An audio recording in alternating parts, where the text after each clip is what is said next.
also extends to derivative works. So if you derive one work from another, a good example is musical renditions, right? There are old songs that are being revived.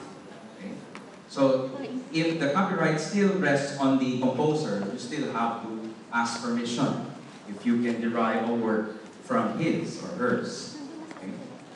Copyright needs no registration because it exists at the moment of creation. Okay? Once you finish the drawing, you have the right to it.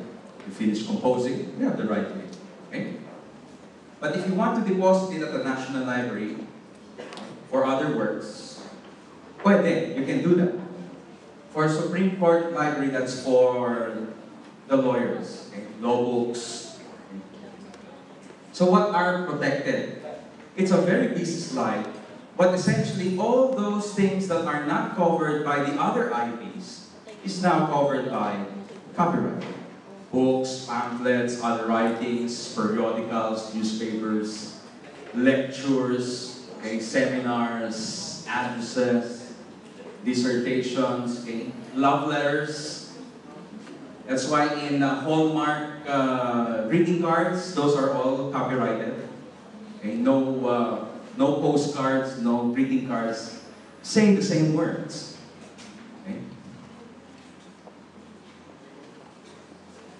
Okay, dramatic compositions, choreographic works, drawings, paintings, ornamental designs, okay? So all of them. Illustrations, maps, plans, those in the architecture, your architecture of a building, okay? For interior design, your interior design of a condominium or of a house. Photographic works, okay? So if you took a picture of me, you took a picture of me, that's your copyright, okay? But if somebody takes another picture at a different angle, you cannot tell him, no, that's my copyright, no, because his was taken in his camera at a different angle. Okay? Pictorial illustrations, computer programs are also copyrighted. They are not patents. Okay? Scholarly, scientific, and artistic works. So the general life, the protection, sorry, is the life of the author plus 50 years after his death. Agad, no? Plus 50 years. So for example, if you're going to write a book, if you are 10 authors in that book, what will be the term of protection? From the life of the last author living, plus 50 years after his death. Okay? So, make him healthy. Okay? And that's why Walt Disney is already panicking. Because Mickey Mouse's copyright is almost at an end. So what does that entail? Of course, just like any IP right, if your right finishes, expires, anybody can make it already. So if Walt Disney's copyright to Mickey Mouse expires, anybody, any t-shirt company can make Mickey Mouse. Okay? That's why they're already, I don't know what they're doing. Okay? But they cannot amend that, because if they amend that, then all of the others will follow. Okay? So yeah, letters, computer programs. Okay, so in one product, there are several IPs. Okay? First, the trademark. Okay? So you have Nokia, and you have this Nature's Cast and R&M. You will have also the design of such product. Okay? Then you will have a patent if you are having a device. Okay? Or utility model, it depends. You must hurdle again 3 criteria. And of course, layout designs for devices and copyright. Okay? Question is, for example, I made a device, okay? And I wrote, I made a write-up for it. Okay? And then somebody in the market, I mean, when you went to the grocery, you saw your product. Hey, that's mine. But you didn't protect it. Then you go to court. Somebody copied my device. Okay. You copied my device. Oh, I did not, you cannot sue me for infringement because I filed the device. I did not copy your write-up, but I filed the device. So who would the court favor? The one who filed. Okay? That's why it is important. Okay? If anybody has a device, okay, in mind, you can approach my office, okay, in order to determine whether it will fall under patentable subject matter or not. Okay? So we must protect our IPs, okay, in order to avoid infringements. Okay? So we have an IP policy university which was signed and enacted in September 2 of 2009. Okay? So it provides incentives and rewards mechanism to researchers. Okay? So Dr. Arlen already mentioned the research thrusts of the university. We have basic sciences and science and technology. Okay? So we're not taking away the basic sciences. If they are productive in basic sciences, well and good. Okay? But if some are in the science and technology, engineering, okay, this is where your patents and utility models would come into play. Okay? So the coverage is this one, all faculty members that include you, full-time or part-time, student support staff, postdoctoral fellows, and other persons employed by the university. Okay. So what are the highlights for classroom guidelines for fair use?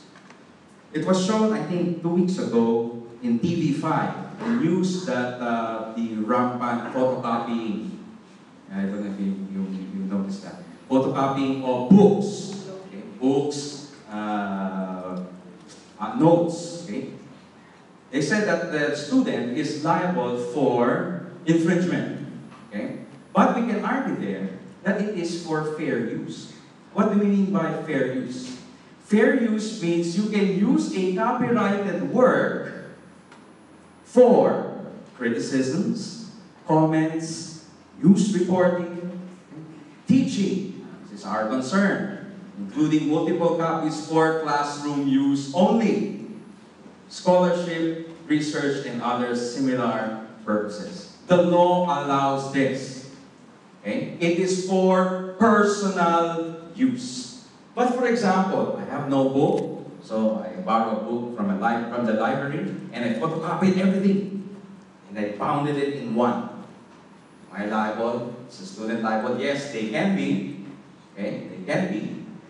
If they did that, they multiplied that book that they bounded, okay, into 10 books and sold it at a cheaper price.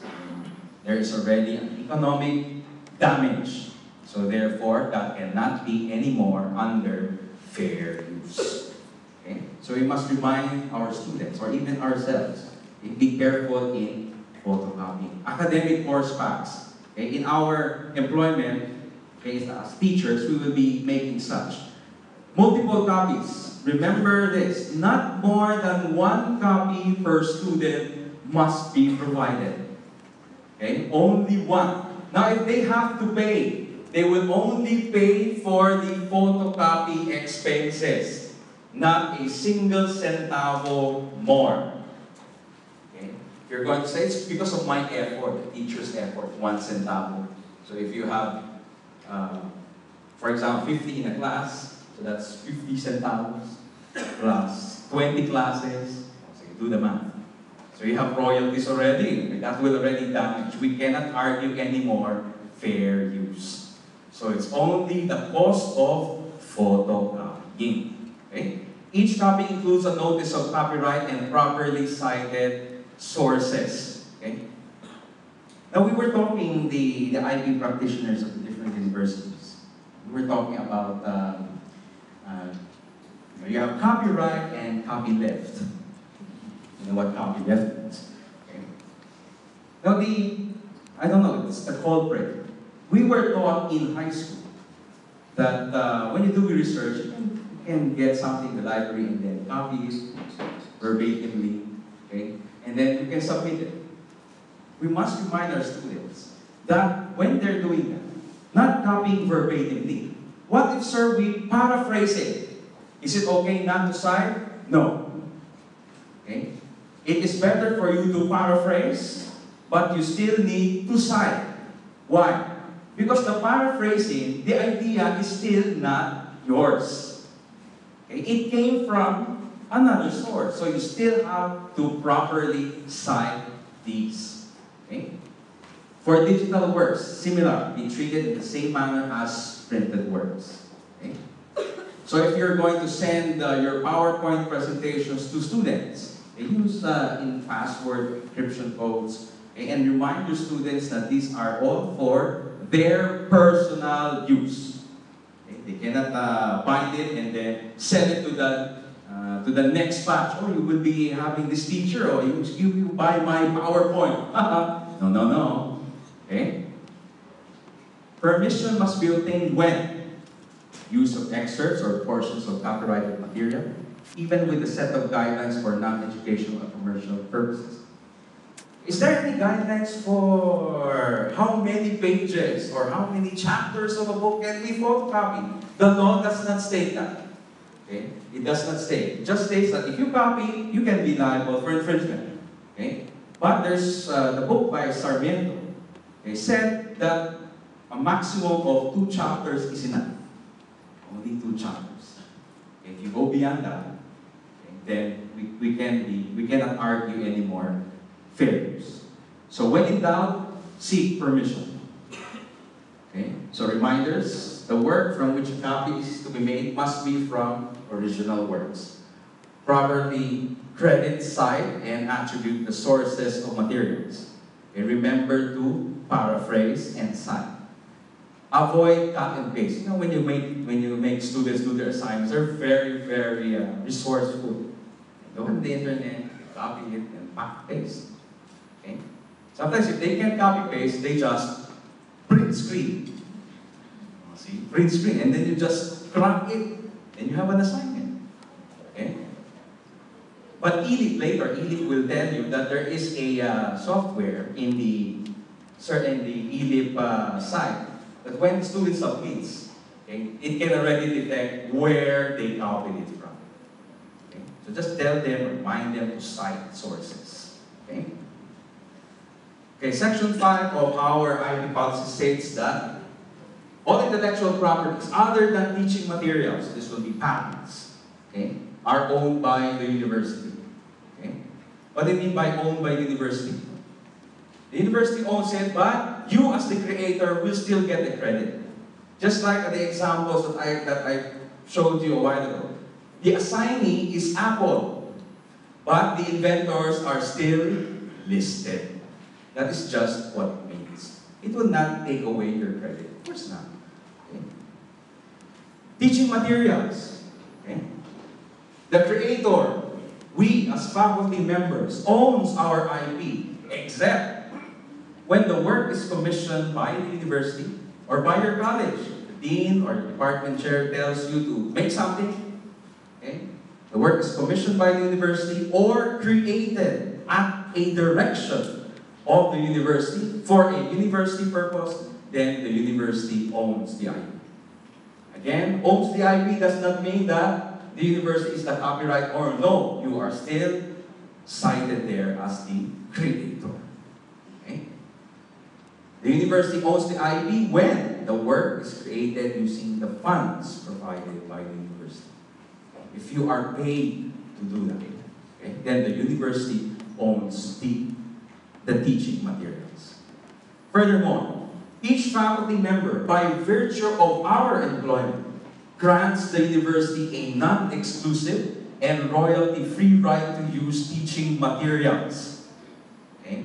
So we grant the university, in our cases, our colleges, royalty-free right to use such PowerPoints, course pack materials, okay, that are brought by the faculty upon employment, commencing at the university, and used during the course of their employment, or developed during the course of employment.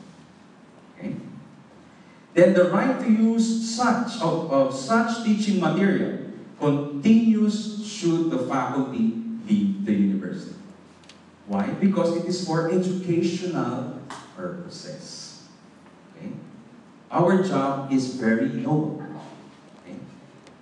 Kaya pagpunta nyo sa ibang bansa, they revere teachers. Okay? Talagang mataas ang tingin na sa mga teachers. Okay? How about students' thesis? According to our IB policy, the students own the copyright of their thesis or dissertation, subject to any external agreement with the university or any parties involved. The students shall grant the university a royalty-free permission to reproduce, publish, and publicly distribute the copies of the thesis in whatever form. Okay. Now, when will the university own? Okay. The university owns the IP created by the student if the student participates as a part of a team of faculty members in consulting, contract, or collaborative research. Okay? Now, students can be brutally frank, meaning they can say, si Sir, advisor namin, he just says yes, no. Can I do this? Yes. Can I do it? No. Then that's all. That's why the student is now thinking twice whether to include the professors. So make sure that you are involved. Okay? Because if we are involved, then the college can own the IP. Again, by owning, it means that the creator is still recognized. Okay? If a student uses pre-existing IP owned by the university or the student is co-creator, yes. So this is my office, the Innovation and Technology Support Office, which is an office that is recognized by the IP Philippines. Okay. So what we do is we do patent search. For example, if you have a product concept in mind, you can disclose it to us. Okay. If you have a new device, you can tell us. You can go out for coffee. You can just tell me. Then I'll do an in-depth patent search to see whether your idea is novel or not. Why? Because ideally, it is better for us to see the novelty of a project before embarking on it, rather than you made the product and then finally you found out it's not new. So in order to save time, effort, and valuable resources, we have to do patent search. Okay? Why? Is literature search not enough? Yes, it is not enough. Because not all technologies are published in peer-reviewed journals. Only 20%. The other 80% are found in patent documents. Like a paperclip, you see that? No. The airplane, you see that? You have seen the patent document of the Wright brothers. Wow, it's so amazing, so ancient, pero you will see. Okay? The telephone, okay? There's nothing scientific journals. Okay? So we have to search. It's truly novel. So this is our objective. We serve as a patent search facility. We provide search skills training in patent search, particularly for the engineering and sciences. Okay? We render patent search services. Okay? We do this like this orientation for IP. Okay? So just to this is the Philippine Innovation Technology Support Offices. So we are included in ITSO patent libraries. So in the IPOPhil website, you can see the universities that have ITSOs. Okay? You can see UST there. We were one of the first who signed a memorandum of agreement with the Intellectual Property Office of the Philippines. So you can see that De La Salle, UP, Adamson. Okay, who are engineers here?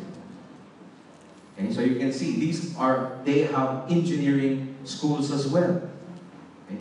So meaning they can do also, they have the advantage of determining whether their projects are novel or not. So why not take advantage? Because we have it here at our university. Worldwide, we are recognized by the WIPO, World Intellectual Property Organization, as one of the TISC, Technology Innovation Support Centers. Okay? So you can see UST there. So we are seen also worldwide. Okay, that's all. Thank you very much for